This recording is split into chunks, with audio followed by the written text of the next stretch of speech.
माननीय अखिलेश यादव जी।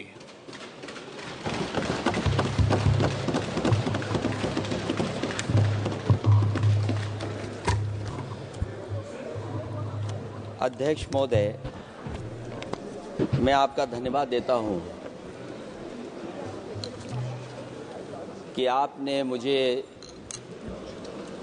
महामहिम राष्ट्रपति जी के अभिभाषण पे बोलने का मुझे समय दिया है। अध्यक्ष जी, मैं सबसे पहले आपका अभिनंदन एवं अभिवादन करते हुए आग्रह करना चाहूँगा कि मुझे बोलने के लिए जो समय दिया है, मैं उसमें से 2 मिनट का समय महाकुंभ हादसे का शिकार लोगों की आत्मा की शांति के लिए खड़े होकर के मौन रखना चाहूँगा। अगर किसी अन्य को भी सच्चे मन से मृतकों के प्रति सच्चा भाव है तो वो भी हमारे सांसदों के साथ खड़ा होकर के ये मौन श्रद्धांजलि अर्पित कर सकता है। ये माननीय सदस्य अध्यक्ष महोदय, अगली लाइन अध्यक्ष महोदय, ये विषय अध्यक्ष महोदय, आप सीनियर लीडर हैं। अध्यक्ष महोदय, ये अधिकार आपका है। कभी नहीं रही। ये मैंने विषय मेंशन करते हुए भरोसा है इस विषय पर मौन कर दिया था, इसलिए अध्यक्ष का अधिकार है। हाँ, मैं वही अध्यक्ष महोदय, ये जो बात मैं शुरू कर रहा हूँ, जहां मैंने मौन 2 मिनट के लिए श्रद्धांजलि की बात की है, ये अधिकार मेरा नहीं है अध्यक्ष महोदय, ये अधिकार आपका है। मुझे पूरा भरोसा है आप पर कि जब अभिभाषण की चर्चा खत्म हो रही होगी उस समय 2 मिनट का मौन श्रद्धांजलि जरूर दी जाए जो श्रद्धालुओं की जान गई है। नहीं अध्यक्ष महोदय, नहीं अभी 1 मिनट दें, आप लोग कुछ मत बोलो। नहीं कुछ नहीं। अध्यक्ष महोदय, अभी तो अध्यक्ष महोदय मैंने बात शुरू नहीं की है, और जिन लोगों को तकलीफ है और जिनको दुख होना चाहिए उनके बारे में मैं, हालांकि वो बात मैं बाद में कहना चाहता था महाकुंभ के बारे में, लेकिन अध्यक्ष महोदय क्योंकि बहुत सारे माननीय सदस्य ये सुन नहीं सकते हैं, इसलिए मैं बात वहीं से शुरू करता हूं। आप देश के परम अभिभावक होने के नाते हमारा आपसे अनुरोध है कि जहां सरकार बजट के आंकड़े लगातार दे रही है, और जब मैंने अभिभाषण पढ़ा अध्यक्ष महोदय, बहुत सारे आंकड़े सरकार ने दिए हैं। आंकड़े देने से पहले महाकुंभ में मरने वालों के आंकड़े भी दे दें। महाकुंभ की व्यवस्था के बारे में स्पष्टीकरण देने के लिए मेरी मांग अध्यक्ष महोदय, सर्वदलीय बैठक बुलाई जानी चाहिए। महाकुंभ आपदा प्रबंधन व खोया पाया केंद्र की जिम्मेदारी सेना को दी जाए। महाकुंभ हादसे के शिकार लोगों की मृत्यु, घायलों का इलाज, दवाइयों, डॉक्टर, भोजन पानी, परिवहन की उपलब्धता का आंकड़ा संसद में पेश किया जाए। महाकुंभ हादसे के लिए जिम्मेदार लोगों पर, महाकुंभ हादसे के लिए जिम्मेदार लोगों पर घोर दंडात्मक कार्रवाई हो। जिन्होंने सच छिपाया है उनको दंडित किया जाए। अध्यक्ष महोदय, हम डबल इंजन की सरकार से पूछते हैं, अगर अपराध बोध नहीं था तो आंकड़े दबाए, छिपाए और मिटाए क्यों गए हैं? सच छिपाना और मिटाना भी तो अपराध है। इसका दंड कौन भुगतेगा अध्यक्ष महोदय? जहां इंतजाम होना चाहिए था वहां प्रचार हो रहा था। एक धार्मिक समागम में डबल इंजन का राजनीतिक प्रचार अशोभनीय है, निंदनीय है। इतने बड़े हादसे के बाद कम से कम अब तो वो होर्डिंग उतरवा देना चाहिए। अध्यक्ष महोदय, महाकुंभ की जो तैयारी हुई, जो हम लोगों ने जाना वहां पर, महाकुंभ न केवल 144 साल के लिए ये कहा गया, बल्कि ये भी कहा गया कि पहली बार धरती पर इस तरह का डिजिटल और जो आधुनिक चीजें हैं, टेक्नोलॉजी, उसका इस्तेमाल कर करके महाकुंभ होने जा रहा है। सीसीटीवी, ड्रोन, लाइव स्ट्रीमिंग के आधार पर जिनका दावा था कि वो डिजिटल कुंभ करा रहे हैं, वो मृतकों की डिजिट नहीं दे पा रहे हैं। एक तरफ तो जो लोग डिजिटल डिजिटल डिजिटल अध्यक्ष महोदय कहने को थकते नहीं हैं, लेकिन जब कुंभ में इतना बड़ा हादसा हो गया है तो यही सरकार डिजिट नहीं दे पा रही है। हमारे अपने लोग मारे गए हैं, जिसमें परिवार का हर रिश्ता दिवंगत हुआ है। किसी की माता, किसी के पिता, किसी की बहू, किसी की बेटी, किसी का भाई बहन, चाचा चाची। बच्चों के आंकड़े तो अभी तक नदारद हैं। खोया पाया केंद्र ही लोगों को तो नहीं मिल रहा है। जो खोया पाया केंद्र था उसको भी लोग पा नहीं पा रहे, ढूंढ नहीं पा रहे। अध्यक्ष महोदय, कुंभ कोई पहली बार नहीं हो रहा है। कुंभ का आयोजन सदियों से होता आया है। हमारे पौराणिक और हमारे इतिहास के दस्तावेज ये बताते हैं कि समय समय पे जो भी सरकारें रही होंगी, जिसका भी राज रहा होगा अध्यक्ष महोदय, उसने महाकुंभ या इस तरह के कुंभ का आयोजन किया है। एक तरफ तो वो कि जो 144 साल बाद महाकुंभ होने जा रहा है, उसका इतना प्रचार किया। और मैंने तो कई टीवी इंटरव्यूज में, कई समाचार चैनलों पर ये बात सुनने में आई और सुनते रहे हम लोग कि सरकार ने 100 करोड़ लोगों के आने का इंतजाम किया है। और अगर 100 करोड़, अध्यक्ष महोदय, अगर ये बात गलत है तो मैं रिजाइन आपको देना चाहता हूं। अगर अध्यक्ष महोदय, ये माननीय सदस्य लोग अगर ये नहीं सुन पा रहे हैं तो मैं इनको एक एक को, आप नहीं गए स्नान करने, आप स्नान करने नहीं गए, इसीलिए इस तरह की भाषा का इस्तेमाल कर रहे हैं। अध्यक्ष महोदय, ये कहा गया कि 144 वर्ष के बाद ये हो रहा है। जहां तक मेरी समझ और जानकारी कहती है, जो एस्ट्रोनॉमी और एस्ट्रो चीजों को समझते होंगे वो ये स्वीकार करते होंगे, जो भी कुंभ होता होगा वो 144 वर्ष के बाद ही होता होगा। लेकिन ये कहा गया कि नक्षत्र ऐसे हैं। तो मैं अध्यक्ष महोदय सरकार से कहना चाहता हूं कि सतयुग से लेकर के कलयुग तक ये सनातन परंपरा रही है कि संत, महात्मा, साधु समाज मुहूर्त के हिसाब से शाही स्नान करते हैं।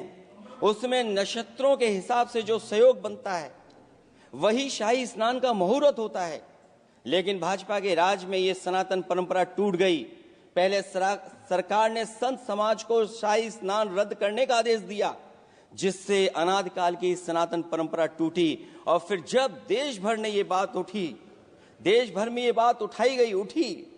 तो उन्होंने हादसे को छिपाकर फिर से आदेश दिया कि अखाड़े शाही स्नान करने जाएं। इससे सरकार ने पावन मुहूर्त के स्थान पर अपने मनमाने समय पर स्नान कराने का आदेश दिया। बात उस दिन या तिथि की नहीं होती है, बल्कि निश्चित मुहूर्त काल की होती है। ये सनातन परंपरा तोड़कर इन लोगों ने अच्छा नहीं किया। और ये क्या परंपरा टूटी है कि नहीं टूटी है, मैं समझता हूं अध्यक्ष महोदय मुझसे बेहतर सामने वाले ज्यादा जानते होंगे इसके बारे में। और जो लोग, अध्यक्ष महोदय, जो हम लोगों ने देखा वहां पर लोग पुण्य कमाने आए थे और अपनों के शव लेकर के गए हैं।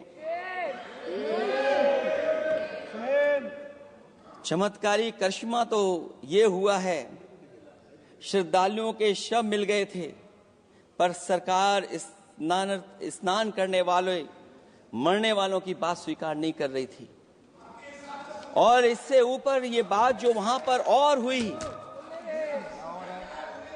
अध्यक्ष महोदय,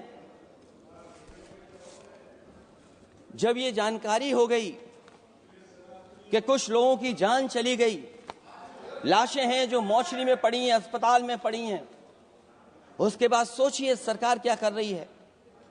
अपने सरकारी हेलीकॉप्टर में फूड भर करके फूलों को डालने का काम किया। सोचिए, ये हमारी कहां की सनातनी परंपरा है। मैं जानना चाहूंगा सदन के माध्यम से हमारे माननीय सदस्य बताएं कि जहां लाशें पड़ी रही हों, न जाने कितनी चप्पलें पड़ी थीं, न जाने कितनी चप्पलें पड़ी थीं, न जाने कितने कपड़े पड़े थे, महिलाओं की साड़ियां थी, कपड़े थे, लेकिन उनको कैसे उठाया गया? उन सबको उठाया गया जेसीबी मशीन से, ट्रैक्टर की ट्रॉली से। उनसे उठा करके कहां फेंका कोई नहीं जानता, लेकिन जब उनको लगा कि वहां से बदबू आ रही है तो यही सरकार के लोग छिपाने लगे हैं। यही आपका महाकुंभ का आयोजन था, और हर बात को छिपाने के लिए न केवल ये लोग मीडिया का सहारा ले रहे हैं, मीडिया का सहारा लेते लेते सुनने में आया है कुछ दबाव और कुछ स्वीटनर भी दिए जा रहे हैं जिससे उनकी खबरें बाहर ना आ जाएं। और अगर अध्यक्ष महोदय ये बात सब गलत है मेरी, अगर ये बात सब गलत मैं कह रहा हूं, तो अभी तो नेता सदन को अभी भाषण देना है। और मैं ये बात और कहना चाहता हूं, आप अपने तरफ से जानकारी कर लीजिएगा। हमारे उत्तर प्रदेश के मुख्यमंत्री जी ने शोक नहीं प्रकट किया था। जब देश की राष्ट्रपति और प्रधानमंत्री जी ने शोक प्रकट किया, उसके बाद 17 घंटे बाद सरकार ने स्वीकार किया। अध्यक्ष मोदी, ये वो लोग हैं जो आज भी कोई सच्चाई स्वीकार नहीं कर सकते। इनका रास्ता क्या है मैं नहीं जानता हूं, कहां ले जाना चाहते हैं। लेकिन जब अध्यक्ष महोदय मैंने अभिभाषण पढ़ा है राष्ट्रपति महोदया का, तो वही पुरानी बातें कि 12 करोड़ शौचालय बन गए हैं, 10 करोड़ गैस कनेक्शन हो गए हैं, 80 करोड़ लोगों को राशन दिया जा रहा है, 25 करोड़ लोगों को मिडिल क्लास में शामिल कर दिया गया, न्यू मिडिल क्लास में शामिल कर दिया गया। 80 और 85 को अगर हम जोड़ दें अध्यक्ष महोदय 105 करोड़ हो गए। बच्चों को और जोड़ दें तो सरकार अध्यक्ष महोदय किसके लिए काम कर रही है? किसके लिए काम कर रही है? अगर 80 को राशन दें, 25 को न्यू मिडिल क्लास में जोड़ दें, 105 करोड़ हो गए। और जो बाकी बचे हैं हमारे देश की आबादी, जिसको 140 करोड़ बता रहे हैं, उसमें कम से कम बच्चे कुछ तो संख्या होगी, आधी आबादी की संख्या होगी। अगर उसको हम बाहर निकालें तो आगे आज सरकार किसके लिए काम कर रही है? वही बात पुरानी सुनने को मिलती है कि राष्ट्रीय मिलिट्री स्कूल बन गए हैं, राष्ट्रीय मिलिट्री स्कूल जिनमें बालिकाओं की भर्ती शुरू हो गई है। अध्यक्ष महोदय, ये एक बता दें जो नया इन्होंने 10 साल के अंदर राष्ट्रीय मिलिट्री स्कूल खोला हो। और कंफ्यूज मत होना, राष्ट्रीय मिलिट्री स्कूल कौन से होते हैं, सैनिक स्कूल कौन से होते हैं, ये कंफ्यूज मत होना। 10 साल में सोचिए अध्यक्ष महोदय, एक भी नया राष्ट्रीय मिलिट्री स्कूल नहीं खोला है। अगर खोला हो तो सरकार जरूर बताए। जो लोग कहते हैं हम ईज ऑफ डूइंग रिसर्च कर रहे हैं, अध्यक्ष महोदय इनकी ईज ऑफ डूइंग रिसर्च हमने देखी है। इनकी ईज ऑफ डूइंग रिसर्च अपनी इमेज चमकाने के लिए और दूसरे की इमेज बर्बाद करने के लिए ईज ऑफ डूइंग रिसर्च चल रही है। ईज ऑफ डूइंग बिजनेस, मैं देखता हूं जहां कहीं भी इन्वेस्टमेंट मीट होती है, देश के सभी मंत्री वहां पहुंच जाते हैं, सरकार के मुखिया भी जाते हैं वहां। मुझे याद है उत्तर प्रदेश में सबसे बड़ा आयोजन हुआ था इन्वेस्टमेंट मीट का। न केवल इन्वेस्टमेंट मीट इन्वेस्टर्स को बुलाया गया था, बल्कि डिफेंस एक्सपो के भी कार्यक्रम कई हुए थे। और अध्यक्ष महोदय, भरोसा ये दिलाया गया था कि जो एमओयू हो रहे हैं 40 लाख करोड़ के, उसको जमीन पर उतार लिया जाएगा। मैं इन्हीं डबल इंजन की सरकार से जानना चाहता हूं कि जो 40 लाख करोड़ के MOU हुए उसमें कितना जमीन पर ये सरकार उतार पाई है। कहीं ऐसा तो नहीं है कि सरकार के डबल इंजन आपस में ही टकरा रहे हों। अब तो जो खबरें हम लोग पढ़ते हैं, न केवल इंजन टकरा रहे हैं अध्यक्ष महोदय, अब तो डब्बे भी टकराने लगे हैं। सुना है क्योंकि दिल्ली में चुनाव है, आप इंजीनियर की डब्बा हैं। ये हमारे पुराने माननीय सदस्य हैं, आप हम एक हैं, बस जगह अलग बदल गई। जिस विभाग के मंत्री हैं वो हमारा ही काम है, आप लोग अच्छा नहीं कर रहे हैं। अध्यक्ष महोदय, दिल्ली का चुनाव है तो मैंने राष्ट्रपति जी के अभिभाषण में सुना कि यहां पर मेट्रो की जो दूरी है वो दुगनी कर दी गई है, पटरी दुगनी कर दी गई है, एक्सपेंशन हो गया है इतना। अध्यक्ष महोदय, मैं स्वीकार करता हूं दिल्ली का चुनाव है, एक्सपेंशन की बात करेंगे, लेकिन कभी आपने क्यूटो का नाम सुना है? आपने वेनिस का नाम सुना है? मैं अध्यक्ष महोदय आपके माध्यम से, जिसको क्यूटो बनाने के लिए सपना देखा गया था, 10 साल पूरे हो गए हैं, अभी तक वहां पर मेट्रो की शुरुआत नहीं कर पाए हैं। और अध्यक्ष महोदय, मैं ये बात इसलिए कह रहा हूं, अध्यक्ष महोदय मैं इसलिए बात कह रहा हूं कि जिस समय समाजवादी सरकार थी, जितनी भी मेट्रो आज यूपी में चल रही हैं, सब की सब समाजवादियों की देन है, एक भी आपकी देन नहीं है। और इस समय पर मैं याद करना चाहता हूं, उस समय देश के प्रधानमंत्री मनमोहन सिंह जी को जब मैं पहली बार मुख्यमंत्री बनकर के उनसे मिलने गया था, मैं बहुत सारे उनके काम उत्तर प्रदेश के लेकर के गया था। आज वो हमारे बीच नहीं हैं, लेकिन कम से कम उन्हें इसी बात से याद कर रहे हैं, जो जो मैंने काम उस समय दिए थे, एक एक काम उस समय के प्रधानमंत्री जी ने मेरा पूरा कर करके, और उसका परिणाम ये हुआ है अध्यक्ष महोदय, और उसका परिणाम ये हुआ है कि आज उत्तर प्रदेश में जितनी भी मेट्रो चल रही हैं, चाहे वो लखनऊ की हो, कानपुर की हो, आगरा की हो, नोएडा की हो, ग्रेटर नोएडा को जोड़ रही हो, दिल्ली को जोड़ रही हो। और अध्यक्ष महोदय, जिस समय उद्घाटन हुआ था दिल्ली से नोएडा को जोड़ने वाली मेट्रो का, उस समय देश के प्रधानमंत्री एक विदेश के बहुत बड़े उनके साथ बैठ करके गए थे उद्घाटन करने।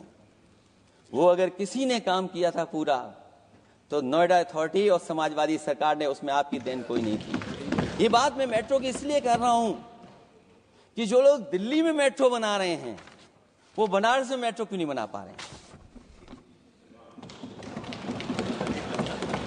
और दिल्ली का विकास अपने आप हो जाएगा, बस ये जो भारतीय जनता पार्टी की दिल्ली वाली सरकार है वो हस्तक्षेप करना बंद कर दे। अध्यक्ष महोदय, रिवर लिंकिंग का कार्यक्रम कुछ दिन पहले प्रधानमंत्री जी ने किया। अध्यक्ष महोदय, मैं आपके माध्यम से, जहां किसानों के लिए एक नई चीज आ रही है, जिससे कि न केवल उनकी खेती बाड़ी बल्कि बहुत सा सुधार दिखाई देगा। खेती बाड़ी को भी पानी मिलेगा, पीने का भी पानी होगा। इंटरलिंकिंग पुरानी योजना है, और मुझे याद है जब पहली बार उसका MOU साइन हुआ था, उस समय दोनों प्रदेश के मुख्यमंत्री शामिल थे, लेकिन जब उद्घाटन हुआ है तो दोनों के प्रदेश के मुख्यमंत्री वहां से गायब थे। और वो कारण अगर जानना चाहोगे तो वो कारण भी बता दूंगा अगर आप कहोगे तो। जहां इंटरलिंकिंग हो रही रिवर की, ये अच्छी योजना है। 40,000 करोड़ रुपए आप खर्च करने जा रहे हैं। लाखों लाख जमीन उत्तर प्रदेश और मध्य प्रदेश की सिंचाई के लिए शामिल हो जाएगी, लोगों को पीने का पानी मिलेगा। लेकिन जिनकी जमीन जाएगी, उन किसानों को, गरीबों को क्या सरकार मदद कर रही है? लैंड एक्विजिशन मैंने भी की एक समय पर, और मुझे याद है अध्यक्ष महोदय, जब मैंने लैंड एक्विजिशन किया था, उसमें भारत का ये लैंड एक्विजिशन एक्ट नहीं आया था। मैंने किसानों से बातचीत की थी, और किसानों से समझाया कि ये योजना से, परियोजना से क्या लाभ होने जा रहा है। वहां के किसान तैयार हो गए और उसका परिणाम ये था कि 21 महीने में देश का सबसे बेहतरीन एक्सप्रेसवे और जमीन एक्वायर कर करके हम लोगों ने बना करके दिखा दिया। और जब उद्घाटन हुआ था तो उसमें भारतीय वायुसेना के विमान सुखोई और मिराज को उतार करके हम लोगों ने उद्घाटन किया था उसका। ये बात मैं इसलिए बता रहा हूं, जिस हाईवे पर देश के प्रधानमंत्री उतरे थे और उद्घाटन के बाद प्रधानमंत्री जी के पीछे पीछे कोई चल करके आया था, वो हाईवे भी अगर किसी ने डिजाइन किया था तो समाजवादी सरकार का डिजाइन था, वो भारतीय जनता पार्टी का डिजाइन नहीं था। और अगर इनका डिजाइन होता तो उत्तर प्रदेश में कोई नया हाईवे ऐसा बना करके दिखाएं जिससे हवाई जहाज उतर जाए। नहीं तो मैं मानूंगा कि आप जो कह रहे हैं कि आधुनिक इंफ्रास्ट्रक्चर बनाना चाहते हैं, आपकी परिभाषा क्या है आधुनिक इंफ्रास्ट्रक्चर की? और ये बात में जो इतनी घुमा फिरा के कह रहा हूं, वो बात में लौट करके उसी पे जा रहा हूं। अध्यक्ष महोदय, अगर 40,000 करोड़ की योजना बनी है रिवर इंटरलिंकिंग की, तो जिन किसानों की, जिन गरीबों की जमीन जा रही है, उन किसानों को आप सही तरीके से मुआवजा, मदद उनकी क्यों नहीं कर रहे हो आप? अध्यक्ष महोदय, मैं इस अभिभाषण के माध्यम से जब सदन में जवाब आए तो उन किसानों की मदद होनी चाहिए। वो किसानों के पास कुछ नहीं है। उसके बाद आपका जो पैकेज है, आपका पैकेज पता नहीं क्यों कंजूस बनाता है कोई, आपका पैकेज कंजूस बनाता है कोई। कम से कम आपका दिल बड़ा होना चाहिए, और इतना बड़ा दिल हो कि किसान खुशहाली के रास्ते बजाए। आपने किसानों की आय दोगुनी नहीं की, आप आय दोगुनी नहीं कर पाए हैं। कम से कम उन्हें वो मदद करने का काम करें। इसमें अध्यक्ष महोदय, मैं राष्ट्रपति जी के अभिभाषण पर पढ़ रहा था कि सोलर को लेकर के और रूफ टॉप सोलर एनर्जी को, स्कीम को लेकर के बहुत बड़ी योजना और कई हजार करोड़ रुपए सरकार खर्च कर रही है। मुझे याद है जब देश के राष्ट्रपति कलाम साहब थे, उन्होंने एक प्रेजेंटेशन किया था सरकार के सामने, और प्रेजेंटेशन के बाद मैंने उनसे निवेदन किया कि अगर ये योजना मैं कर दूं तो आप क्या उद्घाटन करने आएंगे? उन्होंने कहा कि अगर ये आप कार्य योजना लागू कर देंगे तो उद्घाटन करने भी मैं आऊंगा। अध्यक्ष महोदय, उस दिन आंधी तूफान था, टेंट बिल्कुल उड़ गया था, इतना शायद पानी और बिजली का चमकना इतना था कि मैंने खुद रिक्वेस्ट की थी उनसे कि आप मत आइए, फिर कभी हम लोग कार्यक्रम कर लेंगे। लेकिन वो कार्यक्रम में आए, उन्होंने उद्घाटन किया। और अध्यक्ष महोदय, जो लोग कह रहे हैं 40,000 करोड़ की रूफटॉप स्कीम लाए सोलर की, जो मिनी ग्रिड बना करके पूरे के पूरे गांव को हम लोगों ने फ्री बिजली दी थी। फ्री बिजली उनको मिलती थी 24 घंटे, उनकी चक्की चलती थी, उनका सिंचाई का पानी का इंतजाम होता था। जब तक समाजवादी सरकार रही तब तक वो योजना चलती रही, और जैसे ही समाजवादी सरकार गई, इन्हीं के लोगों ने उसका मेंटेनेंस रोक दिया। न केवल उस गांव का जिसका राष्ट्रपति रहे उन्होंने उद्घाटन किया, बल्कि और जितनी भी सोलर की स्कीम चल रही थी, लोहिया आवास में जहां सोलर स्कीम के माध्यम से हम लोग गरीब को सोलर पैनल के माध्यम से उनको बिजली दे रहे थे, फ्री बिजली, उन सब योजनाओं को इन्होंने बंद करने का काम किया है। सोचिए, ये वो लोग हैं जो इंफ्रास्ट्रक्चर बनाना चाहते हैं। अध्यक्ष महोदय, चीन के सवाल को लेकर के कांग्रेस पार्टी के भी कुछ विचार हैं, हमारे भारतीय जनता पार्टी के लोगों के भी विचार हैं। सच्चाई ये सदन और ये देश भी जानता है, एक समय पर हम लोगों ने बहुत लाखों लाख किलोमीटर की जमीन, लाखों लाख एकड़ की जमीन हम लोगों ने खोई, और अब उसी रास्ते पर भारतीय जनता पार्टी चल रही है। अध्यक्ष महोदय, सवाल यह है, जमीन खोने के साथ साथ भारतीय जनता पार्टी स्वीकार नहीं कर रही है कि जमीन चीन ने कब्जा की है। और ये बात अगर हम लोग कह रहे हैं तो जो अखबारों में खबरें निकलती हैं, टीवी पे कभी कभी खबरें आती हैं अध्यक्ष महोदय, सरकार को कहिए कि ऐसे चैनल, ऐसे अखबारों पे एफआईआर लिखा करके उन्हें जेल भेज दो, क्योंकि कुंभ की जो खबर चलाना चाहते थे, कुंभ की जो खबर देना चाहते थे, उन कुछ साथियों पे आपने एफआईआर लिखा दी है। अगर कुंभ पर सच्ची खबर दिखाने वालों पे आप एफआईआर लिखा सकते हैं, तो फिर चीन की खबर, जो खबर चला रहे हैं, उस पर भी आपको एफआईआर लिखानी चाहिए। दूसरा, हमारा एक जाति जनगणना का मसला बहुत पुराना है, ये कोई नया नहीं है। आरक्षण के सवाल पर इस देश में दक्षिण भारत से लेकर के उत्तर भारत में और देश में जगह जगह पर बहुत सारे नेता ऐसे रहे जो आज हमारे बीच नहीं हैं, जिनकी वजह से हम आज उस आंदोलन को आगे ले जा रहे हैं। बाबा साहब भीमराव अम्बेडकर जी का जो संविधान है, उसके तहत जो हमें हक अधिकार मिले हैं, आरक्षण की व्यवस्था है, उस व्यवस्था को और मजबूत बनाने के लिए जाति जनगणना होना चाहिए। उसके पक्ष में अब तो कांग्रेस पार्टी भी है। एक समय था जब कांग्रेस पार्टी उस पक्ष में नहीं थी। और अध्यक्ष महोदय, मैं बड़ी जिम्मेदारी के साथ कहना चाहता हूं, अगर उसी समय कांग्रेस पार्टी भी पक्ष में होती तो आज हमें आपके सामने खड़ा नहीं होना पता, मांगना नहीं पड़ता जाति जनगणना। लेकिन अध्यक्ष महोदय, मैं अपने कांग्रेस पार्टी के साथियों से भी कहना चाहूंगा, अध्यक्ष महोदय, मैं कांग्रेस पार्टी के साथियों से भी कहना चाहता हूं, हम आपके साथी हैं और इस मुद्दे पे तो हम आपके साथ और आपके आगे भी चल करके आपका साथ दे देंगे। अब जाति जनगणना को कोई नहीं रोक सकता है। एक दिन ऐसा आएगा अध्यक्ष महोदय, एक दिन ऐसा आएगा, कोई टकराट नहीं है, आपके इंजन जैसे नहीं है। आपका एक इंजन, अध्यक्ष महोदय, ये अध्यक्ष महोदय, हम तो, मुझे कभी कभी ये लगता है कि प्रधानमंत्री जी जितना अपने लोगों को ध्यान दे करके समझाते हैं, इतना ये समझते ही नहीं है। वो अध्यक्ष महोदय, वो सबसे ज्यादा सोशल मीडिया के बारे में जानकारी रखते हैं। आप भी जानकारी रखा करो। अगर आप जानकारी रखोगे तो आपको सच्चाई पता लग जाएगी। एक इंजन ने नमस्कार नहीं किया था दूसरे इंजन को, अगर याद हो तो पता कर लें। और ये बात अगर छिपी हुई हो, ऑनरेबल मेंबर, अध्यक्ष महोदय, अभी तो मैंने शुरू नहीं किया, मेरा लिखा हुआ बहुत लंबा है। कंक्लूड करें, आप समाप्त करें प्लीज। और अध्यक्ष महोदय, एक सवाल और बड़ा उठा है, नौकरी को लेकर के, रोजगार को लेकर के, और हमारे भारत की जो मैन्युफैक्चरिंग सेक्टर है उसको बढ़ावा कैसे दिया जाए। चीन जैसा देश केवल एक पे हमला नहीं कर रहा है अध्यक्ष महोदय, आपकी जमीन भी छीन रहा है और आपका बाजार भी छीन रहा है।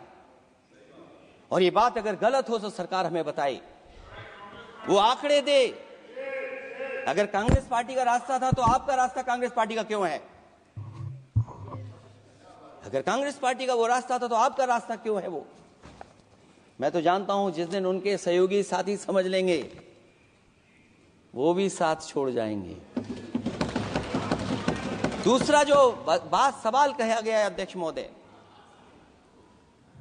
जिस समय बाजार खोला गया, जिस समय हमारा व्यापार के लिए पूरा बाजार खोल दिया, हमसे ज्यादा वित्त को समझने वाले इकोनॉमिस्ट और बहुत सारे जानकार लोग वो मुझसे बेहतर समझते होंगे, लेकिन मैं ये बात समझता हूं कि जिस समय बाजार खोला गया उस समय ध्यान उतना हमारे देश की अर्थव्यवस्था पर नहीं रखा गया। अगर उसी समय पर मैन्युफैक्चरिंग सेक्टर को जिस जिम्मेदारी से रखना चाहिए था नहीं रखा गया, अगर उस समय रखा गया होता तो शायद अध्यक्ष महोदय हम लोग चीन से आगे निकल गए होते। आज चीन आगे है, हम लोग पीछे हैं। क्या आप इनको ज्ञान दे रहे हो क्या? अध्यक्ष महोदय, अपना रास्ता तो वही है, साइकिल वाला। इसलिए अध्यक्ष महोदय, अगर मेरा समय है अभी, क्योंकि मैं बहुत कुछ लेकर के आऊं, और जहां तक इंफ्रास्ट्रक्चर की बात है, आप कहते हैं कि देश का आधुनिक इंफ्रास्ट्रक्चर बनेगा, न केवल उसके नागरिकों को एक बेहतर जीवन, देश की नई पहचान देता है, बल्कि देश को एक नया आत्मविश्वास भी देता है। अरे अगर ये बात सच है तो अध्यक्ष महोदय, मैं वो बात कहना चाहता हूं कि 2022 के चुनाव से पहले एक बुंदेलखंड एक्सप्रेस वे बनाया गया था। और जिसकी तैयारी को लेकर के देश के प्रधानमंत्री जी गए थे, कितनी सजावट हुई थी, कितनी तैयारी हुई थी। जो हमारे बुंदेलखंड के साथी माननीय सदस्य चलते होंगे बुंदेलखंड के एक्सप्रेसवे पर, वो जानते होंगे। प्रधानमंत्री जी उद्घाटन करके गए, पानी बरस गया, बुंदेलखंड बह गया, एक्सप्रेसवे बह गया। और सोचिए अध्यक्ष महोदय, कब उद्घाटन किया था आपने? 22 में, और आज भी मेंटेनेंस चल रहा है उसमें। 22 के बाद से आज तक भी मेंटेनेंस चल रहा है। और कहीं अगर आपने जो गाड़ियां बाजार में ला दी हैं, जो बाजार में आजकल अध्यक्ष महोदय जो गाड़ियां आ गई हैं, अगर वो कहीं अपनी रफ्तार से चलेंगी तो या तो पेट दर्द होगा या कमर का दर्द होगा, दोनों में से एक के लिए तो इलाज जाना ही पड़ेगा। और वो कितने हजार करोड़ का बना? 14,000 करोड़ का। इसी तरह गोरखपुर लिंक एक्सप्रेसवे यूपी में 91 किलोमीटर। जो हमारे रोड की जानकारी रखते होंगे, एनएचआई की जानकारी रखते होंगे, वो जानते होंगे कि गोरखपुर लिंक जो 2022 में शुरू हो जाना चाहिए था, वो अभी तक शुरू नहीं हो पाया। वो 91 किलोमीटर का 7,283 करोड़ का बन रहा है। जो पूर्वांचल एक्सप्रेसवे, कभी समाजवादी सरकार ने उसको डिजाइन किया, उसको सब कुछ आगे बढ़ाया, वो 340 किलोमीटर का 22,000 करोड़ के लगभग का बना है। लेकिन जहां तक मैं बना करके छोड़ गया वहां से आगे नहीं बढ़ा। और अगर वो बढ़ गया होता तो बिहार और बंगाल के लोगों के लिए बहुत रास्ता आसान हो जाता। इसी तरह एक गंगा एक्सप्रेसवे बन रहा है, जिसके बारे में सरकार ने ये कहा कि हम कुंभ से पहले शुरू कर देंगे, कुंभ से पहले गंगा एक्सप्रेसवे शुरू हो जाएगा। अध्यक्ष महोदय, वो नहीं शुरू हो पाया। मुझे लगता है जिस रफ्तार से वो काम हो रहा है, अगला जब अर्ध कुंभ आएगा तब तक ही बन पाएगा वो। ये बातें मैं इसलिए बोल रहा हूं अध्यक्ष महोदय, क्योंकि यूपी को, बिहार को दे दिया, हमें कोई तकलीफ नहीं है। बिहार भी तरक्की करे, हम भी साथ देंगे बिहार का, कोई तकलीफ नहीं है। लेकिन यूपी में अगर कोई भी एक भारत सरकार के एनएचआई का एक्सप्रेसवे आया हो तो बता दे। एक भी कोई एक्सप्रेसवे दिया हो तब, जब देश के प्रधानमंत्री को 2 बार और नहीं तीसरी बार भी मौका दिया उत्तर प्रदेश ने। मैं अध्यक्ष महोदय आपका इशारा समझ रहा हूं। बाकी अध्यक्ष महोदय भाषण में अब बजट पे पढ़ दूंगा, मेरा बाकी भाषण बजट में होगा। मैं अपना भाषण खत्म करते हुए केवल इतना कहना चाहता हूं, मैं जो मेरे सुझाव आए हैं उन सुझावों को शामिल करे सरकार, और केवल प्रचार में न रहे सरकार। अध्यक्ष महोदय, मैं अपनी बात खत्म करने से पहले जो राष्ट्रपति जी ने कहा है, मैं भी सहमत हूं उससे। मैं उनकी सब लाइनें पढ़ना चाहता हूं। जो राष्ट्रपति महोदया जी ने कहा है, मैं उससे सहमत हूं। हमारा हिंदुस्तान 140 करोड़ आबादी वाला देश है। हमारे यहाँ भिन्न भिन्न राज्य, भिन्न भिन्न क्षेत्र, भिन्न भिन्न भाषाएं हैं, परंतु एक राष्ट्र के रूप में हमारी एक ही पहचान है, हिंदुस्तान।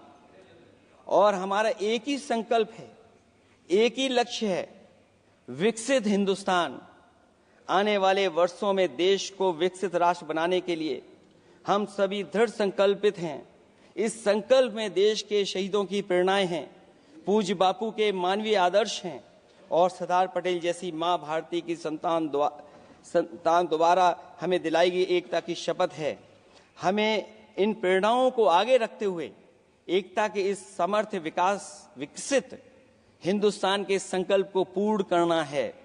आइए हम एक बार फिर एकता के संकल्प को दोहराएं और हिंदुस्तान के सपनों को पूरा करने के लिए कटिबद्ध हों।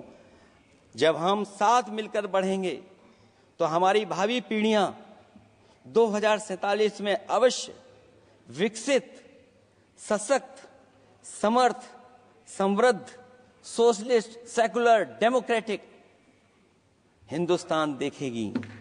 मैं इतनी ही बात कहते हुआ, क्योंकि 10 बजट आपने पेश किए हैं, वो आप समझ गए होंगे, आप समझ गए बात को जो मैं कह रहा हूं।